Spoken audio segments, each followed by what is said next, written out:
Assalamualaikum warahmatullahi wabarakatuh. Allahumma salli wa sallim barik ala sayyidina Muhammad wa ala alihi walhamdulillahi rabbil alamin. Rabbi a'udzu bika min hamazati syayatin wa a'udzu bika rabbi yahdurun ma ba'du. Rabbi israh li sadri wa yassir li amri wa hlul 'uqdatam min lisani yafqahu qawli. Rabbi zidna ilman, Rabbi zidna ilman, Rabbi zidna ilman. Sadaqallahul azim. Al-mukarram wal muhtaramun yang sama-sama kami hormati, para orang tua, guru-guru, para pemuka agama, pemuka masyarakat, para alim, para ulama, para kiai, para habaib, para asatidzah, para guru-guru mulia yang hadir, dan tentunya tanpa sedikit pun mengurangi rasa takzim dan hormat kami. Namanya tidak bisa kami sebutkan satu persatu. Beriring doa mudah-mudahan semua orang tua kita, semua guru-guru kita disehatkan oleh Allah Subhanahu wa taala. Umurnya dipanjangkan oleh Allah dan mudah-mudahan rezekinya diluaskan oleh Allah Subhanahu wa taala. Kepala Pengadilan Tinggi Agama yang hadir di tengah kita, Yeni Halim, mudah-mudahan beliau umurnya dipanjangkan oleh Allah Subhanahu wa taala dan mudah-mudahan beliau senantiasa disehatkan oleh Allah Subhanahu wa taala.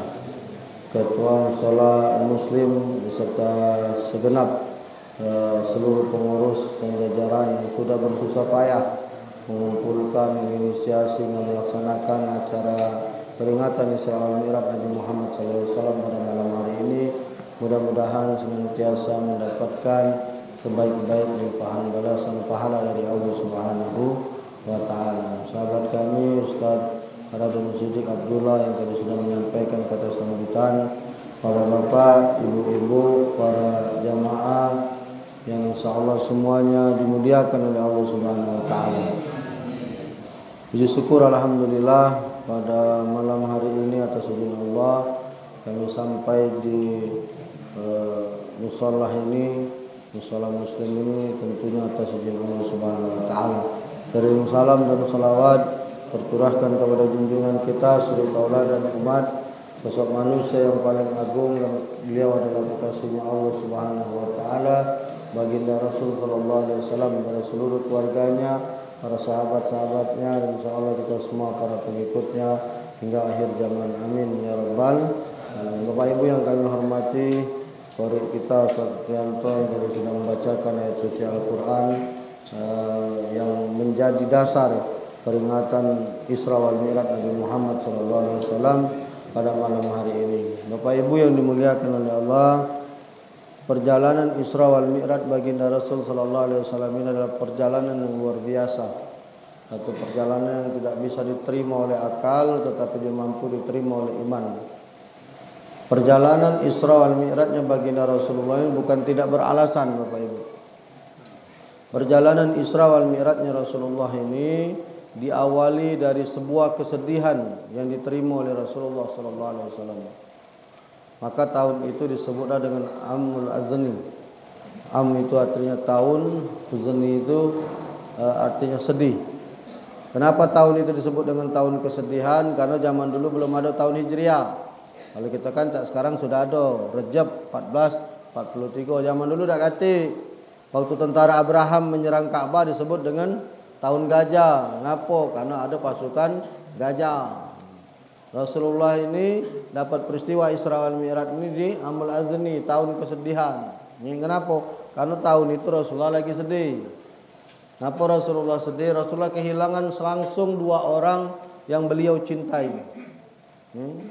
Satu, yang pertama Rasul kehilangan paman yang mengasuh beliau, Abu Thalib. Jadi Rasulullah ini lahir dalam keadaan yatim. Lahir bapak beliau sudah meninggal dunia. Diasuh oleh ibu susuan namanya Halimatus Sa'diyah. Disusui Halimah 2 tahun, dibalikkan dengan ibu beliau Aminah, lalu diasuh kembali oleh Halimatus Sa'diyah, diasuh yang kedua sampai umur 5 tahun. Umur 5 tahun dibalikkan dengan Aminah, dibawa ke Yastrib, ziarah ke makam bapaknya Abdullah. Sampai di perjalanan antara Yastrib, Mekah, antara Mekah dan Madinah, di satu desa namanya Abwa, emaknya Rasul ini meninggal dunia. Jadi Rasul ini umur 6 tahun sudah yatim piatu. Jadi tak kata di antara kita ini mengalami kehidupan sekelas kehidupan Rasulullah sallallahu alaihi wasallam. Itu mungkin sampai sekarang mak bapak kita masih hidup. Rasul lahir sudah ada katik bapak, umur 5 tahun, belum nyampe 6 tahun, bapak mak sudah meninggal dunia pula, yatim piatu. Diasuhlah oleh kakek beliau, Abdul Muthalib. Itu pun tidak lama, 8 tahun 10 bulan umur Rasul, kakeknya juga nyusul, meninggal dunia. Jadi Rasul ini menerima ujian bertubi-tubi, Pak. Bapak meninggal, mak meninggal, kakek meninggal. Nah, Abu Thalib inilah saudara Abdullah ya, yang mengasuh Rasulullah SAW. Saking sayangnya Abu Thalib ini dengan Rasulullah, dia selalu mendahulukan Rasulullah ketimbang anaknya. Jadi kalau nak makan Rasulullah disuruhnya duluan, kalau beli baju Rasulullah dibajuinya duluan. Saking sayangnya Abu Thalib ini. Sampai pergi ke mana-mana baik, Abu Thalib ini pedagang kan. Sampai Abu Thalib ini pergi ke mana-mana baik, Rasulullah ini bawa. Saking sayangnya dia dengan Rasulullah. Pernah sekali hari Abu Thalib pengen berdagang kesam, dibawa oleh Rasulullah, masih kecil waktu itu Rasulullah. Bawa sama Abu Thalib. Sampai di satu perjalanan istirahat, Abu Thalib ini capek. Dia lagi istirahat, tiba-tiba keluar seorang pendeta namanya Buhairah. Buhairah ini seumur hidup tidak pernah keluar, jarang. Hari itu dia keluar. Dia tanya dengan Abu Thalib ini, "Man, ini siapa? Budak kecil ini siapa?" Dijawab oleh Abu Thalib, "Waladi. Ini anak aku." Dia omong ke anaknya, apa dijawab oleh Buhairah? Tidak mungkin. Sesuai dengan kitab yang kubaca, budak ini lahir sudah tanpa bapak. Budak ini lahir sudah dalam keadaan yatim, bapaknya meninggal. Kaget Abu Thalib, dari mana orang ini tahu? Wah, ini hebat orang ini pendeta ini. Kalau sesuai dengan kitab yang kubaca ini, kata Buhairah, budak ini lahir bapaknya sudah meninggal. Benar, kata Abu Thalib, ini anak saudaraku, bapaknya sudah meninggal dunia. Berarti benar apa yang kubaca dalam kitabku. Tanda-tanda yang ada yang kubaca di dalam kitab ini ada di diri budak ini. Jadi Rasul itu ada stempel kenabian, Pak. Kalau kita buka kitab Sama'il Muhammadiyah, di belakang pundak Rasul ini ada seperti tali nyimpul. Seperti simpul tali berwarna merah, cak daging tumbul lah macam itu. Itu stempel kenabian Rasulullah sallallahu alaihi wasallam. Apa kata Buhairah, kata pendeta ini, kau bawa baliklah budak ini, jangan kau bawa ke Sam. Kenapa? Orang kafir Yahudi sedang memburu budak ini. Ini adalah nabi penutup akhir zaman. Kau bawalah balik. Dibawalah balik lagi oleh Abu Thalib. Saking kesayangnya Abu Thalib ini. Sejak saat itu orang-orang kafir Quraisy ini berusaha untuk mengejar Rasulullah, nak membunuh Rasulullah SAW. Sampai kemudian orang kafir Quraisy pernah menawarkan dengan Abu Thalib itu menukar Rasulullah dengan seorang pemuda yang tampan. Sampai Abu Thalib pernah ngamuk, dia cabut pedang, siapa berani mengganggu anak keponakanku Muhammad, ku tebas lehernya. Saking ke Abu Thalib ini melindungi Rasulullah SAW. Aku ini lupa ngomong dengan kamu, aku ini minta maaf dulu, aku ini duduk Pak, ini Pak, dari saya lagi masih sakit kaki. Saya ini jatuh dari hari Senin, saya jatuh dari trotoar, masuk ke parkiran mobil, nyampak, tertindih. Jadi kaki saya masih sakit, belum bisa duduk, nyelempok lambung macam itu, dan juga belum bisa berdiri. Pun saya duduk di sini, kayak kamu ngomong Ustaz Ecak Rajo duduk di situ. Aku lupa tadi pamit. Lagi ada yang tidak tahu tuh kan, ngapa Ustaz awak masih muda duduk macam itu. Nama aku jelaskan dulu, kayaknya lah ada yang merotok tadi aku baca dari sini. Ecak Sakti itu boleh. Ini lanjut kepada kisah Buhairah tadi, baliklah. Dibesarkanlah oleh Abu Thalib sampai kemudian Rasulullah menikah dengan Khadijah. Kamu jangan ngomong ke Rasulullah itu buntu, Pak. Gitu ini kan kalau taunya Rasulullah ini rumahnya, atapnya cembikar, tidurnya di panpurun. Bukan, Rasulullah itu bukan buntu, Rasulullah itu bersahaja. Ngapa Rasulullah waktu ngelamar Khadijah, kamu buka ada dalam kitab berapa mas kawinnya? Waktu Rasulullah ngelamar Khadijah, ada yang tahu mas kawinnya? 20 ekor unta, Pak. Siko unta zaman dulu yang paling belagak, yang paling kayu, yang paling hebat, paling bagus, tidak ada mahal, 50 juta harganya. Berarti Rasul melamar Khadijah itu mas kawinnya 1 miliar. Ada tak kamu dalam musola yang ngelamar bini kamu 1 M kemarin? Paling mas 1 suku, ngutang bolok enak aja. Kalau beliau ini altoke mungkin agak banyak dikit rasanya, mungkin 10 suku lah kali ya dah. Kalau yang depan-depan ini setengah gram kalau ini. Rasulullah itu kaya tapi bersahaja. Ya. Dia kaya berduit tapi duit dipakai untuk dakwah, untuk jihad di jalan Allah. Kalau kita ni kue putu makanan cek gaya, walaupun buntu yang penting bergaya. Kan macam itu bedanya kita dengan Rasul. Kalau kita ni kan bergaya banyaklah kan. Duit apa namanya tak katik tapi bermobil bagus, kapan diselidiki ngutang. Duit katik berumah bagus, kapan selidik ngutang. Makanya kalau nak tidur kanan balik kiri mikir yang angsuran. Akhirnya setruk. Pada pening kan melampau angsuran itu sudah melampaui apa namanya truk gaji, ya tak? Jadi selesai habislah itu. Ya, jadi setruk itu termasuk gara-gara setruk gaji itu kalah lantak setruk belanjo. Jadi besarlah setruk belanjo daripada setruk gaji. Itulah akibat dari penyakit setruk. Ya. Balik singkat cerita, Rasulullah SAW ini menikah dengan Khadijah. Masih diasuh oleh paman beliau Abu Thalib, dilindungi dari tentara kafir Quraisy. Begitu menikah dengan Khadijah ini pun Masya Allah luar biasa. Kenapa? Rasul ketemu dengan seorang perempuan yang luar biasa Pak. Mungkin tidak ada wanita saat ini selepel Khadijah ini Pak. Ngapa? Khadijah ini menyerahkan diri dan hidupnya untuk Rasulullah. Khadijah ini bukan main-main Pak, betina kayu rayo. Walaupun umur dia 50 tahun waktu menikah dengan Rasul, ya, tidak ada sama dengan 50 tahun kita. 50 tahun Khadijah terawat, kita 50 tahun terjemur. Bekerut galau kita ni sudah Pak. Kening bekerut, raya bekerut. 50 tahun kita ni 50 tahun terjemur di bawah proyek sana. 50 tahun Khadijah masih pecah gadis. Wong saudagar kaya raya Pak. Rasulullah tu dulu mendagangkan dagangannya Khadijah. Yang membuat Khadijah tu jatuh cinta dengan Rasulullah itu, ya, Rasulullah ni kapan mawak dagangannya balik habis. Kapan dia ngawak dagangan balik habis. Kedua, Rasulullah ni jujur. Ya. Rasulullah ni jujur, bukan cara kita kapan beli durian mana ini bagus kapan tu rumah campak. Itu kan macam itu kan. Kapan beli semangkuk dibelah ke yang merah kan yang bagus diinjak ke. Giliran kita beli sampai rumah kita belah pucat semangkuk tu. Kapan kita komplain datang mana bang mangkuk yang di sini merah ngapa ini putih? Kau belah maki apa? Maki golok jangan takut dia terpucat dia. Masih nak nyala ke kita tu lah dia. Kalau Rasulullah itu pedagang yang jujur, bagus kata bagus, tak bagus kata tak bagus. Kejujuran Rasulullah inilah yang kemudian memikat hatinya Khadijah, seorang pedagang kaya raya Pak. Ya. Kemudian Khadijah melamar Rasulullah SAW. Jadi Khadijah ini punya budak, disuruh nyegari, "Njuk tahu aku sir dengan budak itu, aku sir dengan lelaki itu, dengan Rasulullah SAW." Jadi Rasul ini Pak cinta mati dengan Khadijah. Kenapa? Khadijah ini rela menghabiskan hartanya untuk Allah dan Rasulnya untuk dakwah.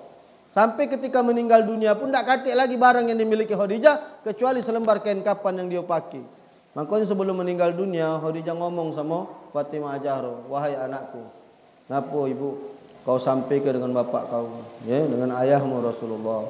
Kalau ibu ni kaget meninggal, ibu minta sorban atau imamah yang biasa dipakai ayahmu. Bungkus kelana di badan aku. Ibu takut ibu ni masuk neraka." Bayangkanlah kamu, wong betino sebegitu hebatnya, ya, sebegitu alimnya, sebegitu baktinya kepada suami, masih ngomong takut masuk neraka. Mangko betino mak ini hari cak kepedian masuk surga. Ini kan tak masuk akal macam ini kan.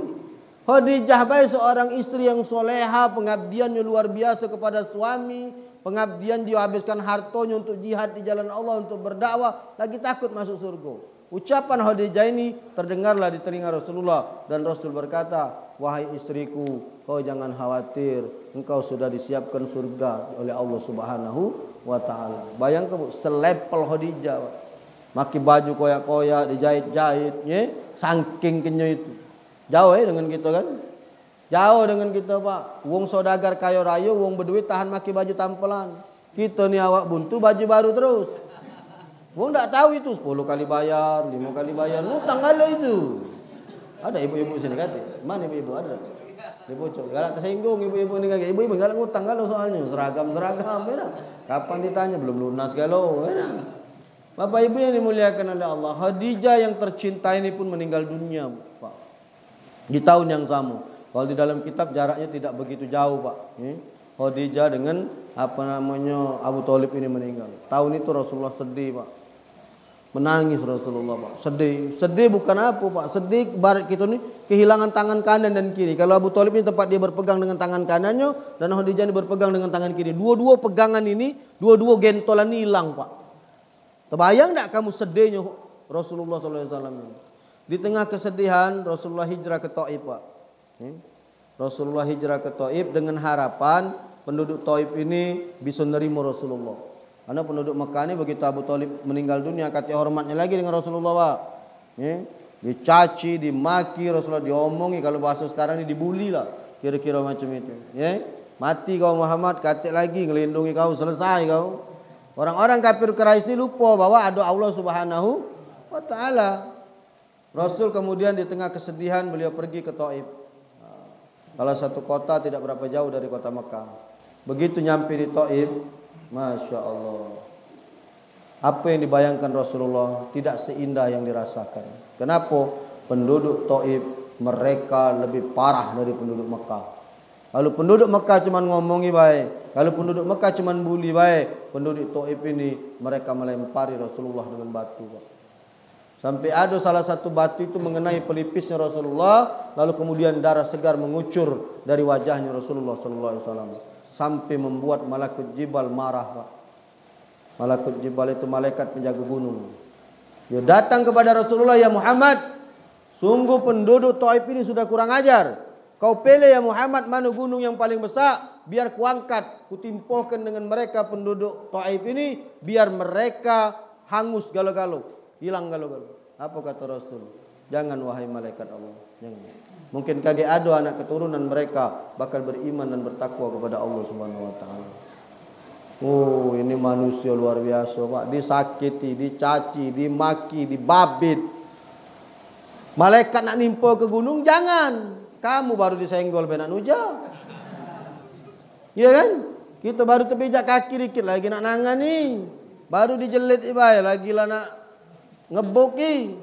Ini Rasul sudah dibabit, Pak, ngocor darahnya, keluar darahnya, sanggup beliau memaafkan. Ini yang diajarkan oleh Rasulullah, Pak. Dan hari ini saya menemui seorang manusia yang mampu memaafkan kesalahan orang lain sebagaimana Rasulullah memaafkan penduduk Taif itu, Pak. Hari ini saya menemukan manusia yang beliau bisa memberikan kata maaf padahal di posisi beliau adalah orang yang mampu untuk melakukan segala-galanya. Rasul kalau ngomong iyo diangkat malaikat, selesai, Pak, penduduk Taif laju. Tapi di tengah kekuasaan yang beliau punyai, apa dijawab Rasul? Jangan, hari ini aku ketemu dengan manusia itu. Siapa beliau? Bapak Kemas Haji Abdul Halim Ali. Saya tadi jam Zuhur pas hajan ditelepon Pak beliau. Hari ini konversi pers di kediaman beliau. Datang pimpinan redaksi Tribun dengan Sriwijaya Post. Karena beliau kemarin diberitakan di harian Seripu dengan Tribun bahwa Bapak Kemas Haji Abdul Halim Ali meninggal dunia. Mungkin buat kita sederhana, Pak, berita itu. Tapi berita itu mampu ngejar ke dunia ini, Pak. Ngapa? Sudah ada 300 sampai 400 pesanan karangan bunga ucapan innalillahi wa inna ilaihi raji'un. Berita ini sudah sampai, bukan sampai cuma di Jakarta, di Bandung, tapi berita ini sudah sampai ke New York, sudah sampai ke Amerika Serikat, sudah sampai ke Singapura. Saking hebatnya Bapak Kemas Haji Abdul Halim Ali. Karena beliau ini bukannya punya keluarganya baik, Pak, bukan punya anak bininya baik. Bapak Haji Halim ini punya masyarakat Sumatera Selatan. Karena beliau ini kiprahnya luar biasa, Pak. Maaf kalau beliau meninggal dunia banyak yang melok mati, Pak. Benar. Beliau itu 1 bulan mengeluarkan duit 1 miliar, Pak. Dibagi-bagikan untuk para ustadz, para kiai, jando-jando, anak yatim, pondok pesantren. Ini pondok pesantren Al-Bazin, boleh kamu tanya. Sampai hari ini setiap bulan menerima bantuan dari Bapak Kemas Haji Abdul Halim Ali. Dari zaman Al-Bazin dulu masa itu. Tanya sama Cik Ija kalau tidak percaya. Masjid Marogan, Masjid Agung, sampai hari ini listrik banyak siapa yang bayar? Coba kamu tanya. Ini manusia luar biasa, Pak. Ada kata seperti beliau. Bukan kita muji. Wong kaya banyak di Palembang ini. Yang seperti beliau, Siko. Yang kaya nih bukan Pak Haji Halim, di Palembang ini banyak. Tapi yang seperti beliau, nonsen Pak. Nonsen, sampai tidak kedenger otak gitu Pak. Jadi kuping ini, kalau ngomong ke siapa yang kaya Palembang, siapa lah jawabannya? Haji Halim. Bukan karena beliau paling berduit, tapi karena kesurahan beliau Pak. Presiden baik kalau ke Palembang, tidak pernah mampir ke rumah beliau. Dari Presiden SBY dulu sampai ke Pak Jokowi, kalau ke Palembang mampir segala Pak ke rumah beliau itu. Ulama-ulama besar tak kati yang tidak mampir ke rumah beliau itu. Padahal beliau ngomong, aku biasa baik. Gubernur bukan, bupati bukan, anggota DPR bukan, segala bukan. Apa yang memuliakan derajat beliau? No. Sedekahnya ini Pak. Oh, Masya Allah Pak, 1 M setiap bulan. Siapa di Palembang ini sedekah 1 miliar setiap bulan? Aku nak nanya. Hah?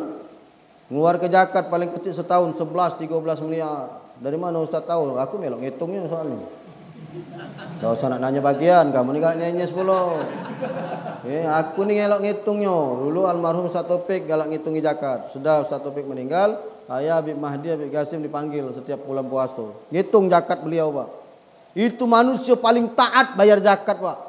Oh, Masya Allah Pak. Tak kata sepeser pun Pak. Cik Ali, Habib Mahdi, Qasim kau hitung. Kalau salah hitungan kamu berarti kamu yang berdosa, bukan aku. Ngitung Pak, hitungan nih. Kalau zakat kamu mudah, aku ngitung, ngeting selesai. Zakat Pak Haji nih menyut, kita ngitungnya Pak. Mun sawitnya, belum minyaknya, belum ininya, belum itunya. Keluar langkonya 11,5 M. Sampai kemarin terakhir 13,5 M Pak. Kemarin diberita ke meninggal dunia. Ya apa dak heboh dunia Pak. HP aku ni rang-ring-rang-ring, nelpon belum yang WA nanya kan, karena kita dianggap dekat dengan beliau. Ya, karena aku ni beda tipis dengan beliau, Kemas Haji Abdul Halim Ali. Kalau aku ni Kemas Haji Muhammad Ali, itu Pak. Beda dikit namanya, duitnya beda banyak. Itu Masya Allah Pak. Hari ini beliau diberitakan meninggal dunia. Kalau beliau nak tuntut 1.000 sama tribun selesai Pak. Siapa yang menang melawan beliau kira-kira? Pemerintahan ada di beliau, polisi ada di beliau, pejabat ada di beliau, ulama ada di beliau, dah hati lagi. Mendagri Pak Tito mantan Kapolri anak angkat beliau. Siapa nak melawan? Selesai Pak. Sampai pimpinan redaksi Tribun nangis Pak datang meminta maaf dengan beliau Pak. Kalau beliau nak ngomong kutuntut, kelar Pak. Anak-anak keluarga beliau nak ngamuk, pengacara di Jakarta sudah nelpon, Pak Haji kita tuntut. Pak Haji kita tuntut. Ini bukan main-main, ini berita bukan ucak-ucak. Apa dia ngomong? Sabar. Urusan ini biar Pak Haji dengan ustaz yang menyelesaikannya. Ada juga Pak manusia seperti. Aku teringat dengan cerita apa namanya Rasulullah di penduduk Taif tadi, disakiti, dicaci, dimaki, karena diri beliau dimaafkan. Kalau beliau omong sedikit, tuntut, kelar Pak, selesai. Habis, selesai Pak. Sampai orang Tribun Dewek mengakui, kami terima kasih dan gemeter Pak, siapa tak gemeter. Kamu belum pernah ketemu dengan Haji Halim, terkencing kamu bertemu dengan beliau. Itu pecah baik tua melawan Pak Haji itu, jangan main kamu. Kamu sekali disegaknya mental 3 meter, jangan main. Tapi beliau untuk kasus ini Pak, subhanallah, salut saya sore tadi Pak. Diam beliau Pak. Cuma dengarkan apa namanya itu, cerita dari pimpinan redaksi, penanggung jawab redaksi Tribun ini, ngucap ke permohonan maaf. Ada juga manusia seperti itu kataku. Di tengah-tengah dia memiliki segalanya Pak. Di tengah-tengah dia memiliki kekuasaan, tapi dia mampu memaafkan. Kamu jangan ngomong, "Ay mudah Ustaz." Wih, berat maaf gitu. Maaf ke wong di tengah kita memiliki kekuasaan berat. Berat Pak, berat. Kecuali kalau kita di wong bawah ada kata apa-apa. Sudah maaf kebe daripada saro aku engkau aku. Sama cak kasus yang ngadu ke kades di mana itu. Dia yang ngadu ke dia yang malah jadi tersangka, ya dah. Ini yang dia omongkan ini wong yang memang punya power, Pak. Bukan cuman power, segalanya ada di dia kalau Pak. Jadi ngomong kita berduit ada di dia, melawan ada di beliau. Ulama ada di beliau, pemerintah ada di beliau, pejabat segalanya ada di beliau. Tak atik yang tidak kenal dengan Pak Haji Halim. Pejabat-pejabat di Kota Palembang ini kalau masuk ke sini pasti sowan dulu ke sana. Nak Kapolda, nak Dandim, nak Panglima, asal masuk Palembang mesti sowan dengan beliau. Diberita ke meninggal, nak nyari balak dalam hati gini. Yang panas ini wong lain Pak, keluarga-keluarga pengacara, dia malah dingin. Nah, perilaku seperti inilah yang patut kita contoh Pak. Dan inilah yang dicontohkan oleh Rasulullah SAW, menjadi pribadi pemaaf. Rasul ketika di Taif Pak, kalau Rasul ngomong angkatlah, tembun, selesai Pak. Taif, tak kata cerita hari ini keturunan Taif itu. Tapi buat doanya Rasul sekian abad yang lalu dijawab oleh Allah. Hari ini penduduk Taif dinyatakan 100% seluruhnya muslim. Penduduk Taif itu hari ini seluruhnya muslim. Doa yang diijabah oleh Allah dari Rasulullah SAW. Saking sabarnya junjungan kita itu Pak. Pernah di dalam peperangan Rasulullah ini berdarah Pak. Darah menetes Pak. Diambil oleh Rasul darah ini. Ditadai macam ini. Dioleskan ke dadonya. Sambil berperang ini. Sambil memegang senjata sambil berperang. Rasul tadai darah ini. Sahabat nyingok ini agak aneh. Selesai peperangan ditanya, ya Rasulullah, tadi engkau terluka ya Rasul. Yo, ku jingok kau nadai darahmu ni ya Rasul. Kau usapkan di dadomu ya Rasul. Berulang kali kami melihat. Apa kata Rasulullah? Tadi malaikat datang. Malaikat ngomong dengan aku, ya Muhammad, setetes darah kau tu nyampak ke lantai, selesai kalau orang yang memerangimu ini ya Muhammad. Setetes darahmu nyatu ke lantai ini ya Muhammad, selesai kalau orang-orang yang memerangimu ya Muhammad. Uji sahabat, ngapa tak kau lepas ke? Ya Rasul, selesai kalau mereka. Uji sahabat, ngapa tak lepas ke? Selesai kalau mereka ini. Apa kata Rasul? Aku diutus oleh Allah bukan untuk melaknat. Aku ini diutus oleh Allah bukan untuk melaknat. Cuba kalau kamu Pak, kau rasa kamu nyampak kan ya? Kau nyampak kan? Saking kenyut, tidak kalau gitu. Saking kehebatnya dan mulianya Rasulullah SAW. Ini luar biasa Pak. Ini pelajaran berharga buat kita.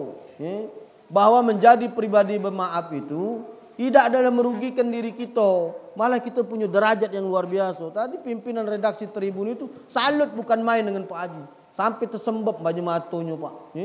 Nyingok pribadi Pak Haji Alim yang luar biasa ini Pak. Masya Allah. Anak tadi kan tak bawa tongkat Pak. Nak cepat aku ni tadi tu ke sana. Jadi tak ada bawa tongkat aku ni tadi. Jingoknya aku agak berjalan macam. Nah, Cik Ali ni belum sembuh. Iya Pak, masih dikit lagi Pak. Masih agak ini. Mari, ambil tongkat. Diambilnya tongkat yang biasa dia pakai di pucuk meja itu. Sudah bawa lah ini. Abah masih ada. Alhamdulillah. Jadilah boleh waris tongkat ini dulu gitu. Masya Allah. Ini isaro. Berarti aku ini ada bakat jadi orang kayo. Itu maksud aku itu. Bapak Ibu yang dimuliakan oleh Allah Subhanahu Wa Taala, ini pribadi yang dicontohkan oleh Rasulullah SAW. Pak. Baliklah Rasul ke Mekah lagi. Begitu balik, jam 10 balik kita selesai ini. Begitu balik ke kota Mekah, Rasulullah lagi duduk di dekat di Ka'bah, lagi duduk. Datanglah malaikat Jibril. Aku ni nyerita ke peristiwa Isra Mi'raj ini. Datanglah malaikat Jibril dijemput. Ya Muhammad, kau diundang oleh Allah Subhanahu Wa Taala ke Sidratil Muntaha. Kata Rasul, aku nak siap-siap dulu kalau bahasa kita ni. Nak mana? Nak panggil Allah Pak. Kamu biar dipanggil gubernur lagi kamu nak siap-siap, ya tak? Dipanggilin lagi nak siap-siap. Dipanggil bupati, wali kota, ya tak? Apalagi dipanggil Allah. Kata malaikat Jibril, tak usah ya Muhammad. Kita sudah ditunggu. Naiklah kau ke pucuk punggung buruk ni. Naiklah kau ke atas punggung buruk ni.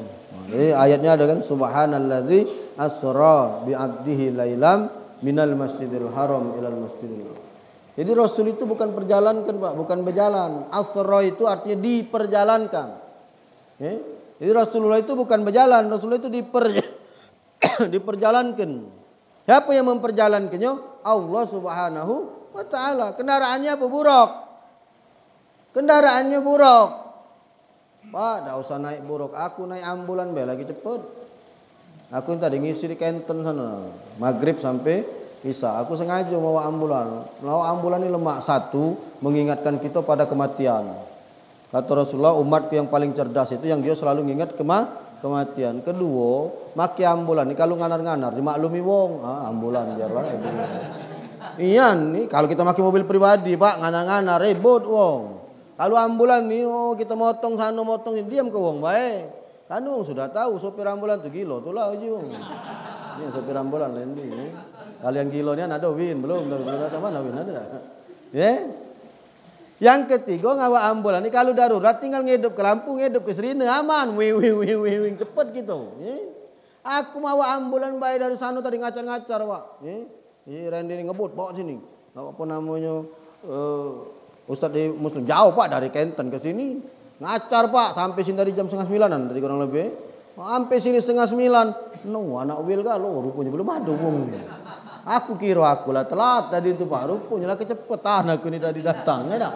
Apa aku jenguk apa ini majelis TK PAUD ini, TK SD SMP budak-budak kecil kalau sini tadi tu. Aku agak bingsal dikit tadi dalam hatiku ini ceramah di TK TPA dalam hati. Rupanya tak lama muncul bapak-bapak, alhamdulillah. Mungkin bapak nyengok-nyengok acanya ada ambulan, ada Ustaz Ali ini baru datang, ya tak? Jadi saya tadi 8:30, Pak, tadi. Oh, ada meninggal itu di belakang sini. Oh, ada acara berarti, tidak apa-apa. Untunglah aku tadi di kursi agak lemak dikit. Cuman kurang katik makanan baik tadi itu, jadi lama gitu di sini. Biasanya kalau ini ada makan sambil nunggu sambil makan, dan tidak katik pula jadi anggap. Cuma beli DWU kami tadi bermodal akhir minum beli akhirnya ya. Suruh budak laskar beli minum laut susah. Jadi singkat cerita, Pak, Buruk ini kendaraan yang luar biasa, Pak. Oh, nak marah lah itu ngomong ke makanan iya. Tidak ada jenggung tak akhirnya. Memang bermodal kan aku beli DWU minum dengan apa kamu ya. Bapak Ibu yang dimuliakan oleh Allah, Buruk ini kendaraan yang paling mutakhir, Pak. Cepatnya bukan main, Ibu. Nah, ibu-ibu tidak pernah ditegur, kakek marah. Di mana ibu-ibu? Di pojok. Biasanya di bawah ibu-ibu. Ibu-ibu biasanya di bawah, di sini di pojok ya, boleh lah. Buruk ini kendaraan yang paling mutakhir. Oh, itu luar biasa, Pak, Buruk ini cepatnya. Nerbangkan Rasulullah dari Masjidil Haram ke Masjidil Aqsa. Pernah tak kamu ke Masjidil Aqsa? Siapa yang sudah pernah ke Masjidil Aqsa? Aduh, belum pernah kalau ya. Kudoa ya, mudah-mudahan kamu sampai ke Masjidil Aqsa ya. Jangan takut-takut, tak katik cerita nak nganter mati. Aku berangkat ke sana, Pak. 2018 saya berangkat ke Masjidil Aqsa. Saya berdoa dengan Allah. Kan ada 3 perjalanan sunnah ini. Masjidil Haram, Masjid Nabawi, Masjidil Aqsa. Ini 3 perjalanan sunnah. Kalau belum ke 3 tempat ini, tidak usah dulu nak jalan-jalan ke tempat lain, Pak. Ini dulu kejar. Okay? Ya, berdoa dengan Allah, ya Rab, aku ke Mekah Madinah sudah 7 kali ya Allah. Haji dengan umrah 7 kali ya Allah. Aku belum pernah ke Palestina. Mohon ya Allah, tunjuk jalannya supaya bisa ke Palestina. Aku cuma berdoa itu, Pak. 3 bulan doa aku diijabah oleh Allah. Ajudan gubernur nelpon, minta uruskan Pak Gubernur ada undangan dari wali kota Palestina. Gubernur Babel, Pak Dr. Al-Jalbi. Siap, saya urus, Pak. Urus lapisannya. Diurus keluar, Pak Gub keluar, Pak Gub, 13 berangkat waktu itu. Ya sudah, Ustaz Ali itulah melok, kan Ustaz Ali yang ngurus ini. Alhamdulillah, diurus lapisaku berangkat, Pak. Jadi aku ini sebenarnya bukan berduit, bernasib. Memberduit tidak aku ini, cuman bernasib itu yang menang. Aku sudah memberduit lah kamu dari aku ini kurasa ya. Tapi aku sudah kalau ke Mekah kalau 7 kali, ke Madinah kalau 7 kali, ya tak? Aku ke Masjidil Aqsa sudah sekali. Dan hebatnya tak kata yang mayar. Kalau mayar biasa baik. Aku tak kata yang mayar, Pak. Berangkat haji aku pertama kali tahun 2012. Tak mayar duit spesial sekalipun, Pak. Dapat undangan kedutaan Raja Saudi Arabia. Tahun 2012, 21 hari aku tinggal di rumah konjen RI di Jeddah. Jadi aku ni memang kalau duduk merenung tu kalau tahu aku menasib juga aku ni kerasa ni.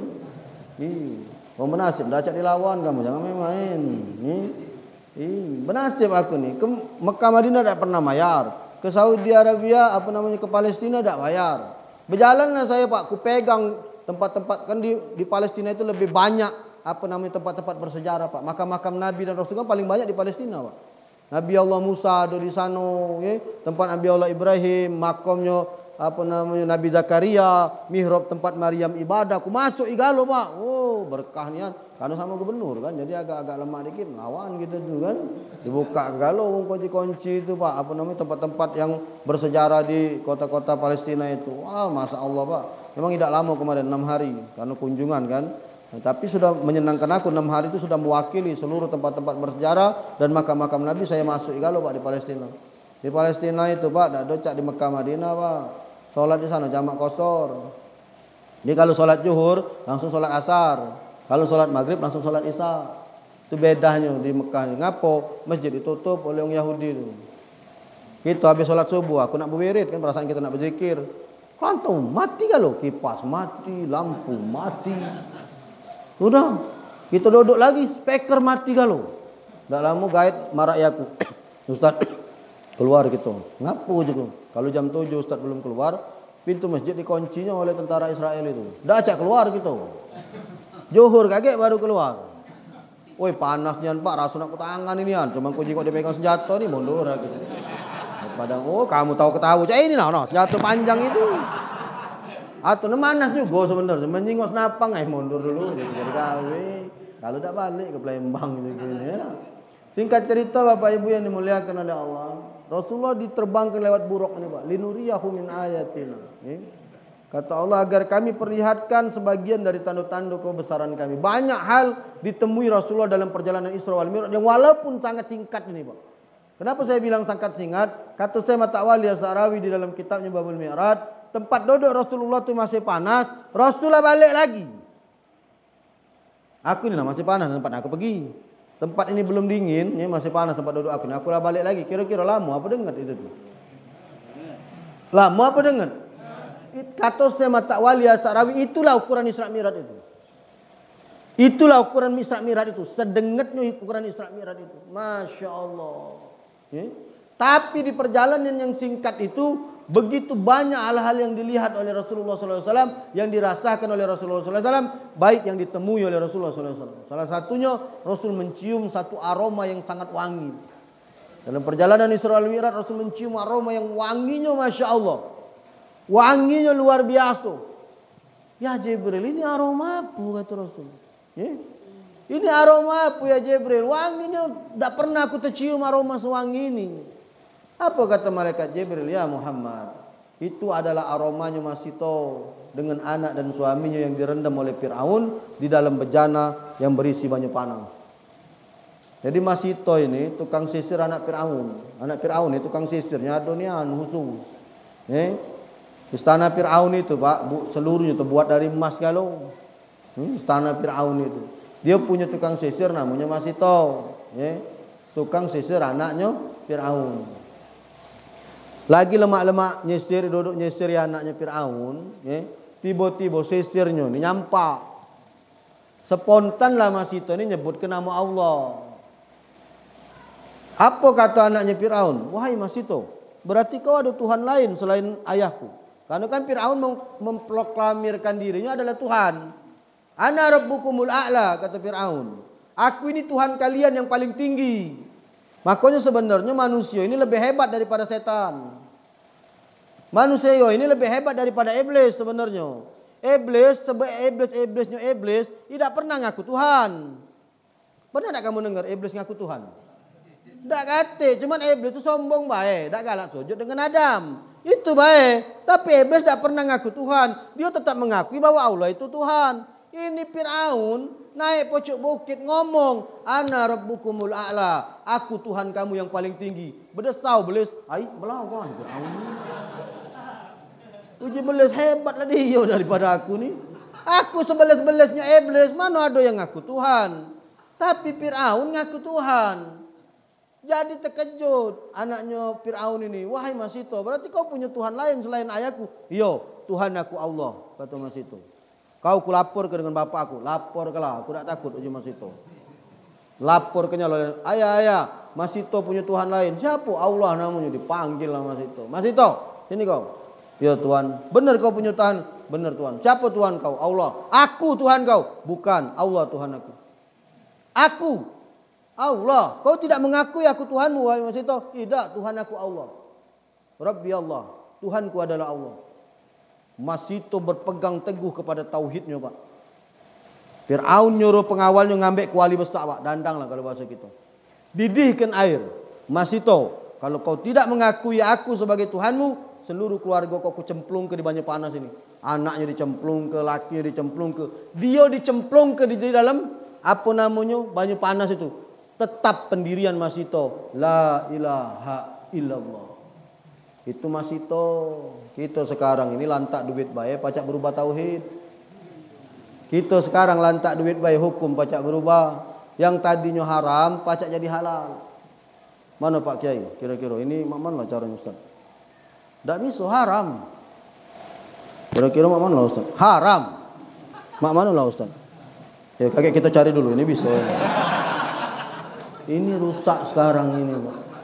Masito nahankan tauhid demi cintanya kepada Allah dan Rasulnya rela mati direbus. Kita ini ngorbankan tauhid demi dunia. Padahal kehidupan dunia ini cuma sesaat. Ya? Kehidupan dunia ini cuma sesaat.